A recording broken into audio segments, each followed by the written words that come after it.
নমস্কার বন্ধুরা, welcome to অলিস রান্নাবাটি। বন্ধুরা, পুরো ভিডিওটা দেখা অনুরোধ রইল। আজকে আমি বানাচ্ছি কাতলা মাছের পাতলা ঝোল, একটা ঘরোয়া পদ্ধতিতে। আশা করি তোমাদের ভালো লাগবে। ভালো লাগলে লাইক শেয়ার কমেন্ট করতে ভুলো না প্লিজ।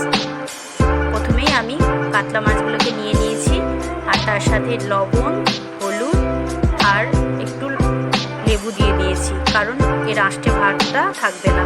এবার আমি ভেজে নিয়েছি মাছগুলোকে। তারপর কড়াইয়ে তেল দিয়ে গোটা জিরে,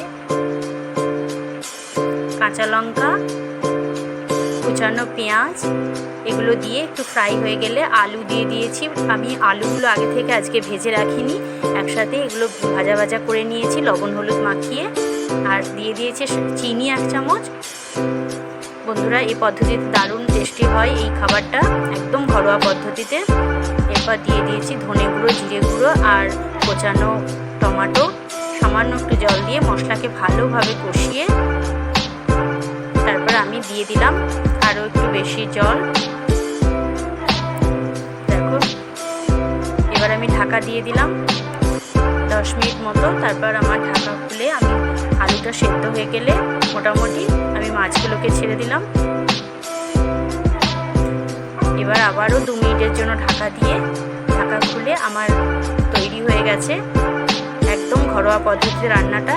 আর একটু আমি লবণ দিয়ে দিলাম, লবণটা চেক করে। আর একটু কাঁচা লঙ্কা দিয়ে দিলাম চেরা। এটা দিয়ে কোনো ঝাল হবে না বন্ধুরা, এটা একটু ফ্লেভারটা দারুণ আনবে। আর দিয়ে দিয়েছি ধনেপাতা কুচি। দেখো, আমার তৈরি হয়ে গেছে। আশা করি তোমাদের ভালো লাগবে। ভালো লাগলে অবশ্যই পাশে থেকো বন্ধুরা। ধন্যবাদ সবাইকে দেখার জন্য।